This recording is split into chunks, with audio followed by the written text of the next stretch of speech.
Man, it's just a pleasure and an honor to come here on the His Print American football, baseball, basketball, hockey, wrestling, sports network of relationship building. And just thank you guys over there for joining us. And just what a pleasure and honor it is for me to introduce to you Steve Littlefield, who's just a dear friend of mine. And Steve, if you wouldn't mind, just give these guys just a quick overview and a rundown of where you come from. I know Simonton Church pastor, and give us where you're from. Yep, I grew up in the Houston area and played basketball. I'm 6'5", 225 now. Played basketball growing up and also soccer, and enjoyed both of those. And went on into college and played basketball at Austin College, a small school that's in the north part of Texas. Enjoyed my time doing that, and God used that in my life. Now, 24 years being at Simonton Community Church. Simonton is a very rural part of the Houston area. We're straight west of Houston, Texas, and we're right on the edge of civilization, as we like to call it. Just down the road 5 miles is lots and lots of houses and businesses, but out where we live, right outside the window that you see the blinds closed behind me, there are cows and horses. So it's an interesting mix of people in our church and in our community, but it's a good place. Amen. Coach, Steve, if you wouldn't mind, and we're all coach, right? If you wouldn't mind, tell me a little bit about your family. Okay. I'm married to my wife, Kisa. We've been married 25 years this year. We have 2 boys, 24 and 23, Justin and Colin. They both were athletes growing up. Both were way more talented than their father or their mother. They both enjoyed football, and they also excelled in basketball. And they played up through high school. Both of them had chances to play outside of high school, go on to college, but they both chose to not do that, felt led by the Lord to pursue him in other ways.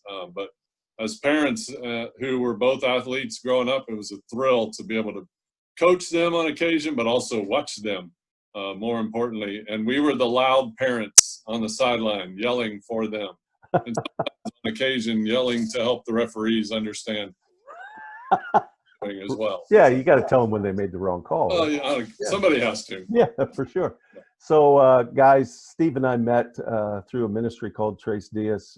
We both are spiritual directors within that ministry and have had a blessed time over the last several years, 4 or 5, of getting to know Steve and spending time with him, and even spending some dorm time in a cabin just talking about life, and just love his love for the Lord and his love for people. And I've asked him to come here today to give us what God's laid on his heart. So, Steve? David, thank you. It's an honor to be able to speak to you coaches on the other side of the world through this crazy technology that we're all still trying to get used to. When David asked me to do this, one of the thoughts that came to me immediately is a lesson that God began to teach me all the way back in 7th grade or junior high. I was probably 12 years old. I remember that I was playing basketball for our school team on a 7th and 8th grade basketball team of guys. And then I was also playing at a YMCA on a soccer team. We had a great soccer team. We were state champs for 2 years in a row. And I had a practice at school that was a tough practice that I knew I was going to have. My mom picked me up after the practice, and on the way to the soccer game that I had that evening, I'm changing uniforms in the car. And as I'm going, I'm tired, and I'm explaining that to my mother that I'm tired. And I'll never forget, she taught me a verse that has stuck with me all these years that I still use today. I used it throughout my sports career. I used it now in life and in ministry when I'm feeling tired. But it's Philippians 4:13. It just simply says that I can do all things through Christ who strengthens me. And my mom was telling me about that verse, and she said, just say it with me. And so there in the car, me in the back seat, her driving me to the soccer game, with me changing, putting on cleats and putting on my shin guards in the back of the car, I just began to say that verse over and over again. When I got to that soccer game, I immediately was thrust onto the field to participate in the game. I didn't even have time to warm up for that. And I'll never forget that I just continued to say that verse over and over again. And especially when I started to feel tired, I would just say again, I can do all things through Christ who strengthens me. That night I scored 2 goals. Our team won. We had a great night, but that lesson that stuck with me for all of these years of Philippians 4:13 still ministers to me today. And it's a reminder to us that God's word is true. If it's true now, it's always true. Doesn't matter what age we are. Doesn't matter what the circumstances we are. Doesn't even matter what country we live in. What matters is the truth of God's word. And again, Philippians 4:13, God says, I can do all things through Christ who strengthens me. He gives me the strength to do the things that God has called me to do. So I just want to encourage you with that. And I hope that you'll use that verse to maybe help you as you walk through life, maybe through the difficulties of life right now, to know that in your marriage, with your teams, with the circumstances of maybe not being able to be together with your team like you'd want to, maybe dealing with an injury, doesn't matter what the circumstances are, I can do all things through Christ who strengthens me. So let me pray for us as we close our time together. Amen. Thanks, Steve. For these coaches, I thank you for their families that may be listening, maybe even for some athletes that may be listening. I pray that you would help us not just hear your word, but also take hold of your word and use it in our lives. Thank you that we can do literally all things through Christ who gives us the strength to do it. Father, we do thank you for the simple truth of your word and how it impacts our lives. May all of us hold on to that today. It's in Jesus' name that I pray. Amen. Amen. Thanks you, Steve. I appreciate it so much. Take care. Thank you. You too.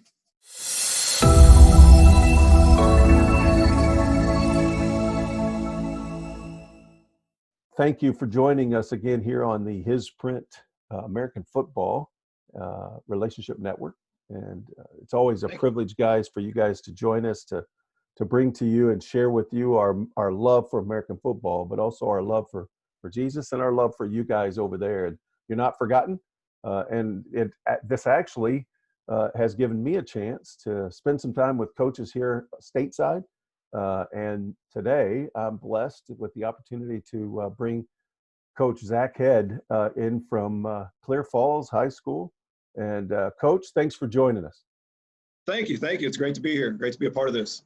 So Zach joined us in the Christmas ball that we had and donated several footballs for us, guys. So one of you teams over there is enjoying that football, or 2 footballs or 3 footballs that he donated. And so thanks, Coach, for participating in that as well. You're welcome. That you're at Clear Falls High School.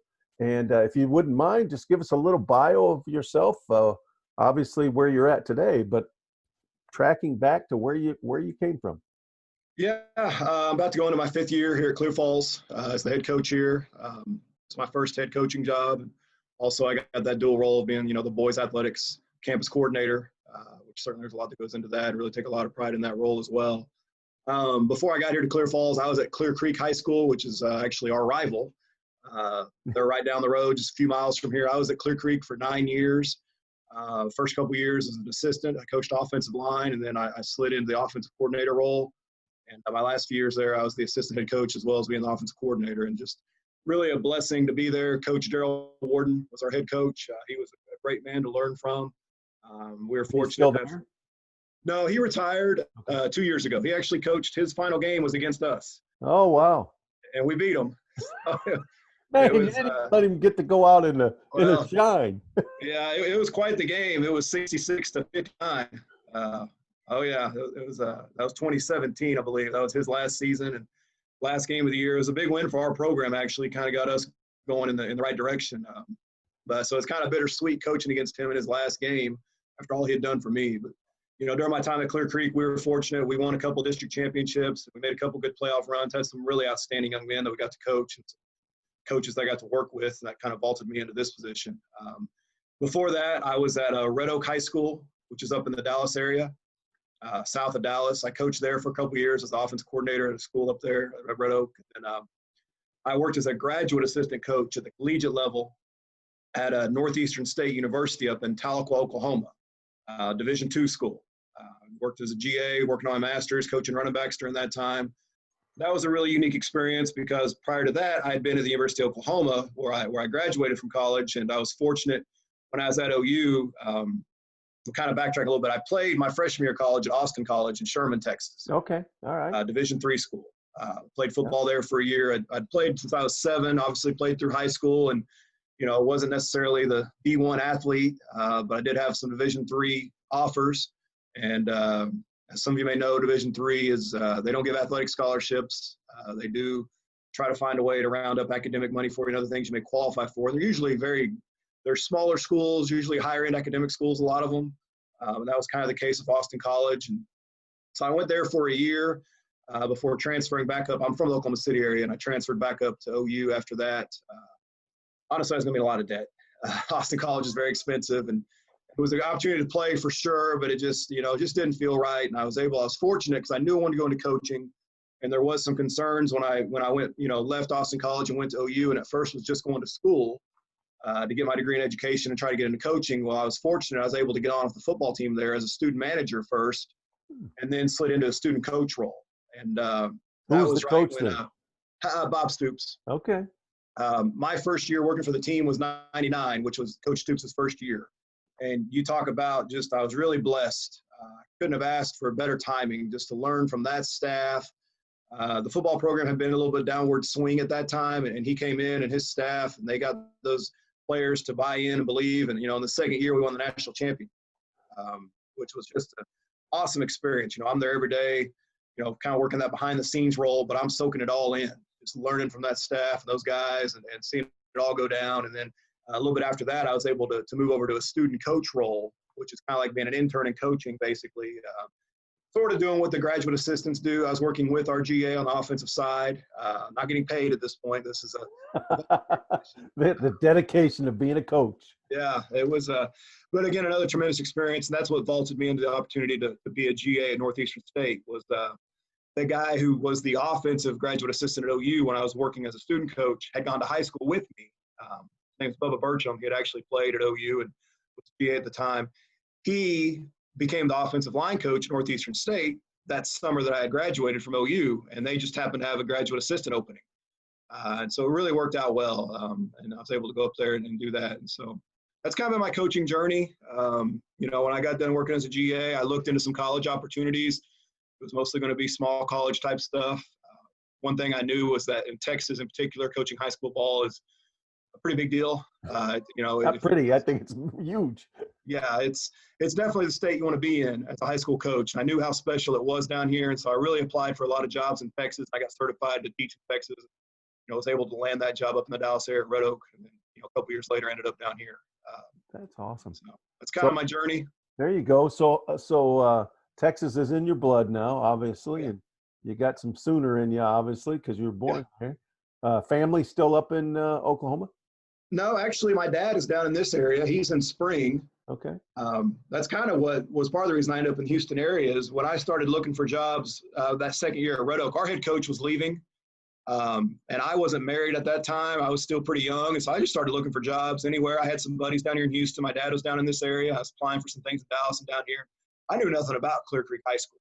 I mean, nothing at all. I had never been to that, the southeast part of Houston, and just kind of, they had a job come open. I applied for it and ended up, forming a pretty close relationship with the guy who was the offense coordinator there at the time. He's now the head coach at Lampasas, a guy named Troy Rogers, become one of my best friends. He ended up being a big reason I ended up at Clear Creek, and I never would imagine I'd be there for 9 years, but, ended up being the case. My dad's in this area, which is great because he gets to come to all our games. Okay. My mom actually lives out in New Mexico. Okay. So on my side of the family, don't have any relatives still in Oklahoma, and my wife does. She's from Grove, Oklahoma, and lived for a while in Tulsa, and she's got some family still up there. Okay. So let's vault into your personal, obviously getting married. You said when you first came here, you're young, man. I can go anywhere. I'm footloose and pants. Now we're married, wife, children? No children yet. We got the fur babies, I guess. We got a dog and 2 cats. That definitely keep us busy. Well, and you got a whole slew of young men that are definitely a part of a family, right? Absolutely. Coach, can you, man, you mentioned really some neat things and some neat opportunities from high school, playing 1 year Division III, and then the wonderful opportunity and experience to coach, be a student coach. Can you pull upon, and you even mentioned the national championship, but can you pull upon, either as a player or a coach, one of those memorable experiences, if you will, that kind of, I know it's hard. I know that there's, man, how do you put them all? Because there's so many, but is there one that kind of just resonates, that kind of comes to the top? Certainly, probably the biggest thing that shaped me as a coach, especially early on, was my experience at OU. Watching Coach Stoops and that staff, and just, it was really, every day was such a learning experience. The year we won the national championship, nobody was picking Oklahoma going into that season. We had gone 7-5 the year before, which was an improvement, and we'd made a bowl. We lost to Eli. Well, Eli Manning wasn't playing yet, actually. He was redshirting, but it was an Ole Miss team that we lost to.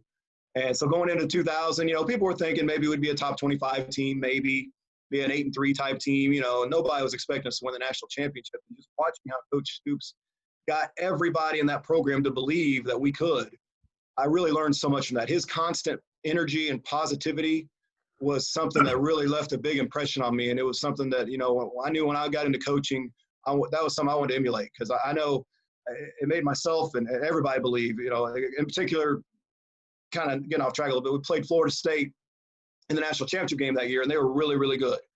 This is back when they were really rolling. Chris Winkie was their quarterback. He had won the Heisman Trophy. They were pretty much unstoppable, everybody felt. And we were a pretty heavy underdog. I think about a 13, 14-point, underdog, according to the experts, so to speak. And don't know everything. Yeah, and just watching as we prepared for that bowl game, I don't know if at the beginning, when we knew we were playing Florida State for the national championship, I don't know if every single person in the program truly believed we could win it. But I have no doubt when we got on the plane to go down to Florida for the preparation for the game in Miami, that when everybody stepped on that plane, they believed it. And it was just Coach Stoops every day hammering home that we're going to win this thing. We're not just happy to be in it. I mean, it really affected me a lot, just how positive he was. And in coaching, as you know, you're going to come across a lot of trials and tribulations. Certainly, we're going through a tough time right now, but just finding the positive in it, finding the way to make the best of it, that's something that always carried with me. Wow, that's so cool. I'm gonna have you take the trail back to when you played. Yeah. And high school or college. What's the one play that stands out in your mind, either as you were in the play or the play happened while you were in the game? Oh man, that's a tough one. My senior year in high school, we fell just short of making the playoffs. We went 4-6, and basically, had we won one more game, we would have been in. And I went to Mustang High School outside Oklahoma City, and so one of the teams we played was Putnam City North, who was always been a really strong program up there. And they were definitely probably the best team we played in the regular season. Well, we took them to 3 overtimes. Again, kind of one of those things, nobody's really expecting us, giving us a whole lot of chance. And we came out and really battled hard. And, I had a decent game that night. And what position did you play? Oh, actually, believe it or not, we flipped our offensive line. Most of the time I played what was called the quick tackle spot, the weak side tackle. Okay. I did play some defensive end as well. By my senior year, I was about 6'2", 210. So I was definitely a smaller size as a lineman. I was kind of a bigger kid in intermediate school and, kind of slimmed down some, but I was still primarily playing offensive line, which I loved it.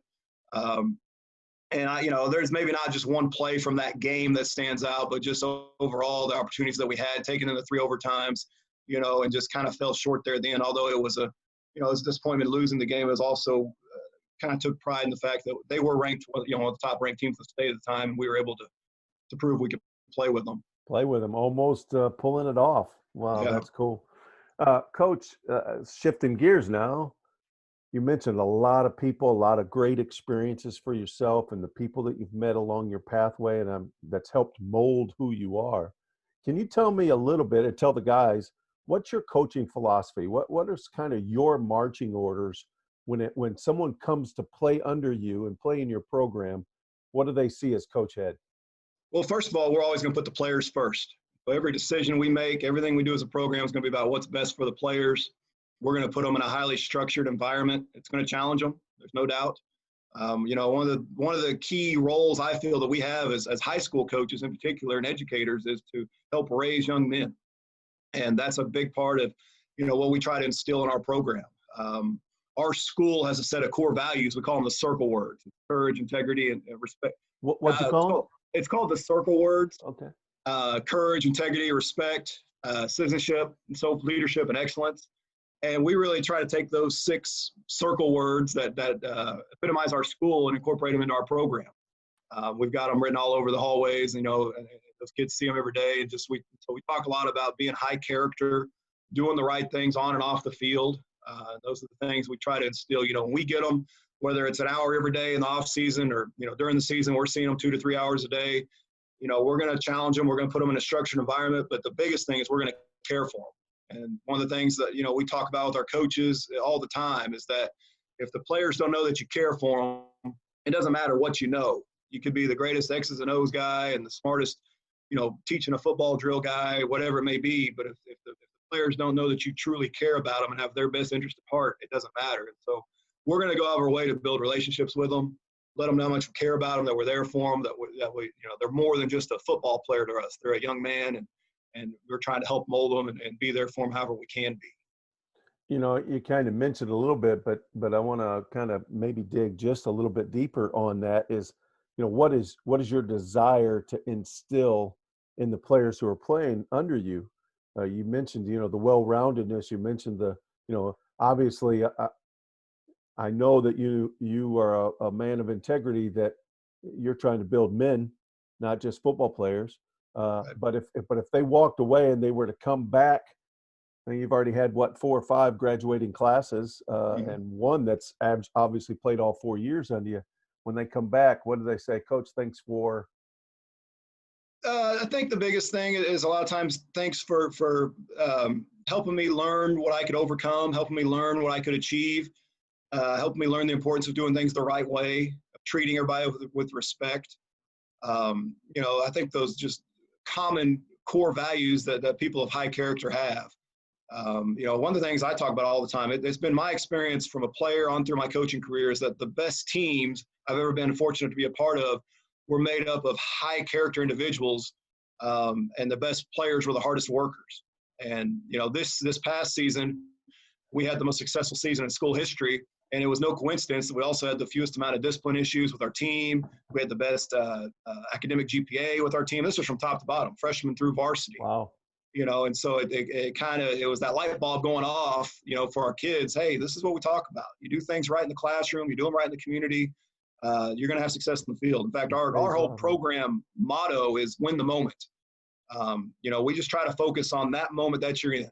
Be great. If you're in that classroom, go win that first period in the classroom. If you're in the community, go win being a good citizen in the community. When we're in the football field, win in the meeting room or on the practice field, whatever it is. And we feel like if we can focus on those individual tasks, that the results at the end will speak for themselves and you'll have the success you want. So win the moment, man. I tell you, I've been interviewing you guys for the last week and a half, and I could write a book. I mean, just the great, the one-isms, I call them, or the mottos and the marching orders, if you will, and win the moment. That is so very important.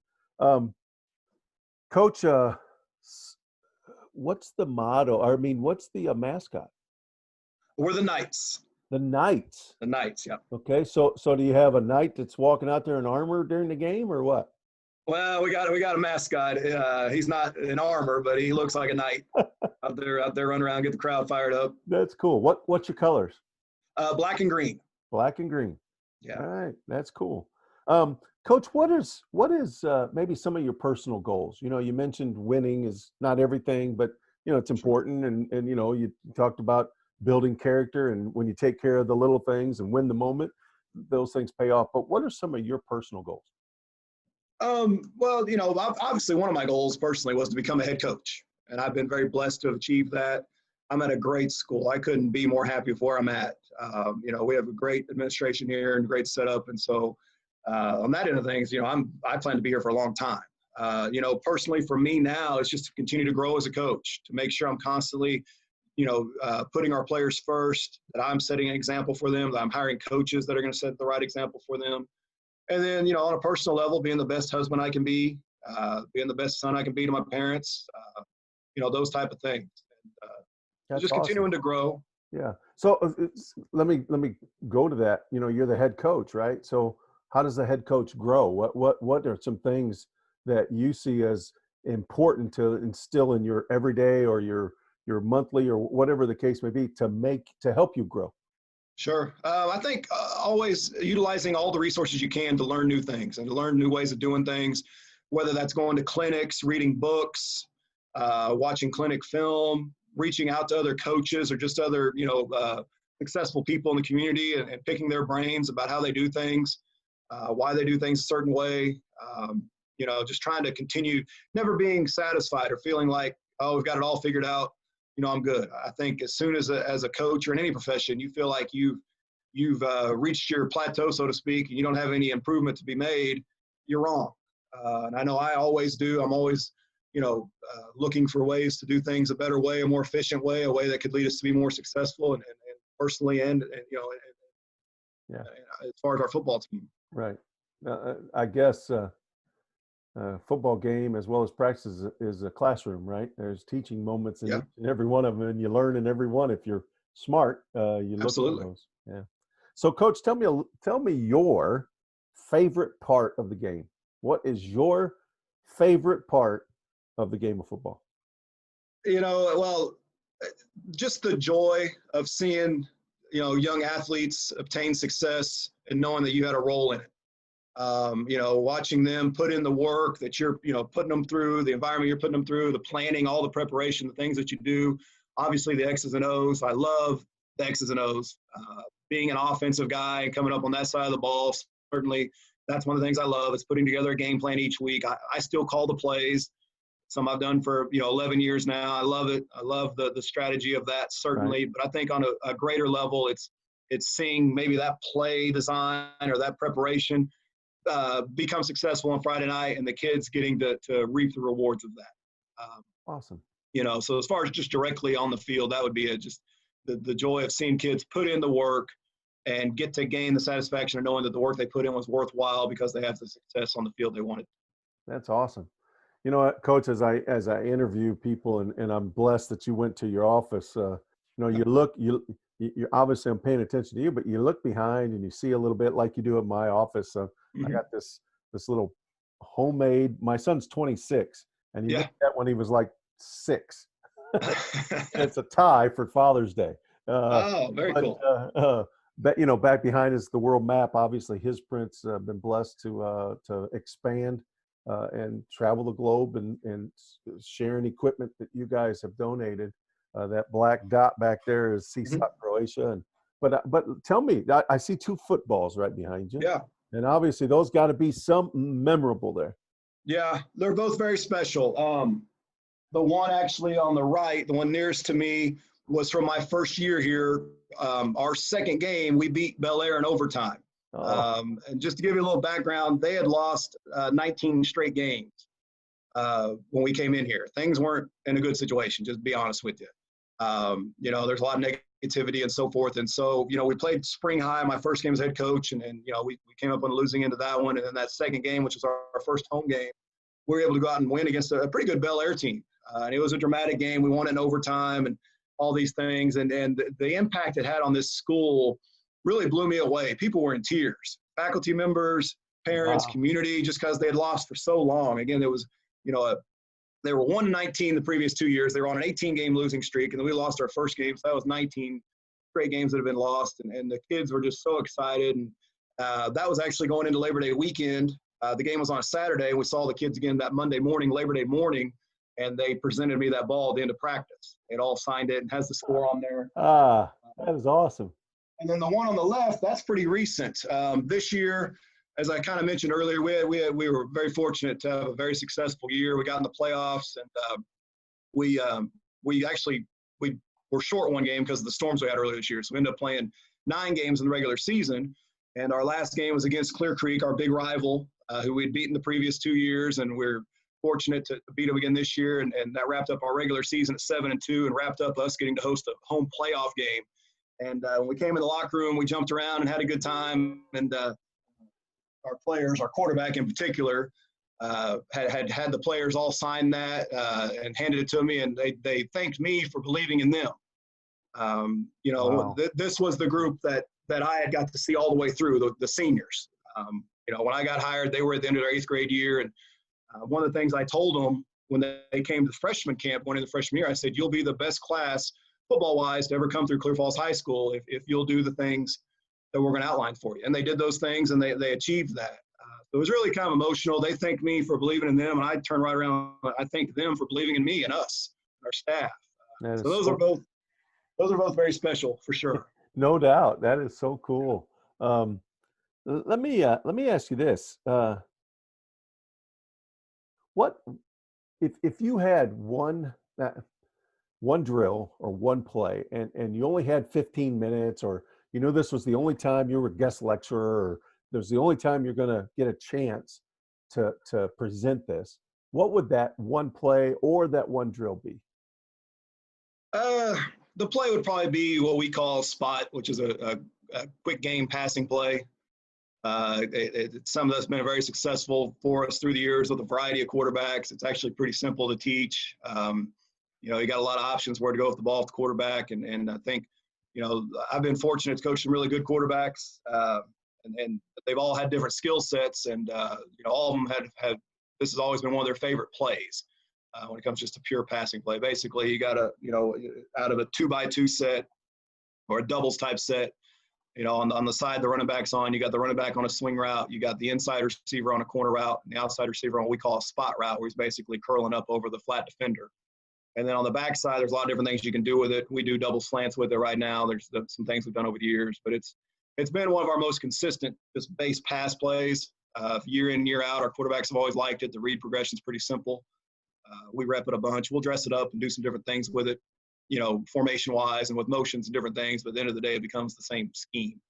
So Yeah, I guess if there was just one, that would be it. Yeah, that's awesome. Now, I tell you that because next year our quarterback may not like it. And that's something I'm always big on is if, we're not going to force something on somebody, especially the quarterback. If my quarterback tells me, Coach, man, I'm going to feel very good about spot. After we've practiced it several times and he just doesn't like it, then I'm going to take it out. I'm not going to force his hand. It's about making him comfortable. He's the one out there playing, especially at that position. Right. Yeah, exactly. I've used, we do devotionals in our camps and all that kind of stuff. And one of the things that one of the questions I've always asked is, and I'll ask you, Coach, what's the most important position on the offense? It's the quarterback. I mean, with the offensive line being just slightly behind. Well, I've always said it's the center. If the center don't hike it, the quarterback don't get it. That is true. That is true. There's no doubt. Yeah, it all starts with the center. There's no doubt. Yeah, I always tie that in. Of course, we always center of our lives with his print is Jesus, and he's the center of our lives, and he runs our life, and without him, we wouldn't be there, type of thing. And I've always said that. And guys, a lot of times will say, quarterback or running back or whatever, and all of them are important, right? I mean, oh yeah. If football's not the game that tells you, hey, if the person to your left and the person to your right doesn't do their job, we're not gonna succeed. It's the ultimate team game. Yeah, that's something I really love about it. You have to really trust in your teammate, and you got to play for your teammate. That's something big that we try to instill. Is it becomes really special when you care more about the success of your teammate than your own success, and you're going to work hard because you don't want to let that teammate down. That's when teams really take that next step. That's something we kind of experienced this year. So there's no doubt. It's the ultimate team game. I love it. Yeah. And I'm a baseball coach for 18 years. I was in the college ranks. In fact, I got to Texas as quick as I could in 1989 to coach at Rice after coaching in Ohio and Indiana. And, even as a baseball coach, I've been around. I've been a spiritual advisor at several places and been involved with FCA and been on the field. And one of the things, of course, I played in high school a little bit. But the whole idea behind that camaraderie of a team is so vital. Even to the split of an offense and a defense, right? Because they battle one another throughout the week, right? Right. I mean, they even get angry at one another because of different things. But as a coach, you got to bring all that back together and that energy. Yep. It's so cool. It's critical. And it's really unique, I think, in football, just if nothing else, just the numbers. I mean, we have the most kids on a team of any sport. Like our varsity will suit up about 60 kids, and they come from all sorts of backgrounds, rich, poor, different racial backgrounds, different life experiences. And when you see that many young men come together and care for one another, and like I said, just as simple as offense, defense, where there could be a divide, and some teams have been divided by the offense versus defense divide. But when they truly all come together, support each other, and are there for one another, that's when you have a lot of success. It's fun to watch. Amen. It is. It really is. And it's a chess match, like you said. The X's and O's, and coming up with a game plan. And the defense obviously is trying to force your hand, and the whole bit. That whole additive of defense wins championships. Type of thing. There's no doubt. But if you don't score, you ain't gonna win. So Right. So, Coach, we're coming down to the end, and we're gonna do something fun. Okay. We're gonna do a little word association, and I want to throw out a word at you. And you got, there's you're tied to an electrical chair. So if you don't answer quick enough, you'll get the little jolt. No, All right. Just a 1 word or 2 word, whatever comes to your mind. And I got about 10, 12, 13 words here. Okay. We'll Okay. have some fun with this. Ready? Yeah. All right. Love. Special thing. Hard work. The key to success. Family. Critical. Oh, very good. Fun. Something you got to try to have every day. Hope. Very important. Dreams. Trying to think of a different word. Very important as well. Something we all need to have and have a plan for achieving. Texas. Great state. I was interviewing a guy from Ohio the other day, coach from Ohio. Now I went, Ohio. Texas. He just said, well, who cares? I was born in Texas. Oh, you were? Yeah, I was born in Fort Worth. Okay. Moved around quite a bit growing up. Ended up in Oklahoma for middle school, most of high school, and then college, obviously. But now I've been back down here 15 years. So. Okay. It's home. Yeah. Football. The greatest game. The Balkans. An area that I know has been through a lot, and have a lot of respect for the struggles they've overcome. And before meeting us, did you know much about the Balkans? I mean, did you know where? Obviously, you know the history there. It sounds like. Yeah, I mean, I knew a little bit. I was a social studies guy for one, so I keep up with current events and history and so forth. And actually, when I was at Clear Creek, we had two brothers who were from Croatia. No, I'm sorry, they're from Serbia. Oh, wow. All right. And they actually got political asylum back in the early 90s, mid 90s, when all the Civil War and everything started going down there. Really? To move to Florida. In fact, the older brother was born in Serbia. The younger brother was born in Florida after the family had moved here essentially as refugees. Uh-huh. And so talking with their dad quite a bit as the two boys were coming through our program, I learned a whole lot more about what all had gone on, the history of it, the complexity of it. Wow. I know they've been through a lot. Yeah. You need to come over with us, man. You'd have some real insight to a lot of what they've been through, obviously. Sure. And why we've been going. Right. So those two kids, are they still in Texas or? I believe so. One of them's going to be, he would have graduated 9 years ago, so he's 27 or so now, and the younger one I think is 25. I actually saw their dad at Costco, I don't know, 3 or 4 months ago. Oh, is that right? He kind of updated me. I think the younger one had just got out of college and is kind of looking into what he was going to go into, and the older one I do think is working. Okay. I believe they're both somewhere in the Houston area. That's cool. Well, see, guys, there's possibilities all over the place. You just got to absolutely sometimes find them. All right, Coach, the last 3. Friendship. Important as well. Something we should all cherish. Communication. A critical skill, especially in coaching. Relationship. Maybe the most important part of coaching. Oh, man, Coach, I can't tell you how much I appreciate you taking the time and just opening your heart and being able to share not only a game of football, but your life and how important it is to see how we're molded, right? We each have stories and we each have the molding capabilities as long as we keep open, right? And that open classroom, if you will. So you have 15 seconds, last words of wisdom, words of advice. What would you say to those guys over in the Balkans? Well, I just wish them the best. I'm very proud to be a part of this and help out, a little bit, if nothing more, just with some words and some background. And I hope that the game of football can be something that you really get to enjoy and cherish and help you as you continue to grow and develop. Wow. Coach, again, thanks so much. Thanks for your support. Thanks for taking the time. Much success Absolutely. on Thank you. collecting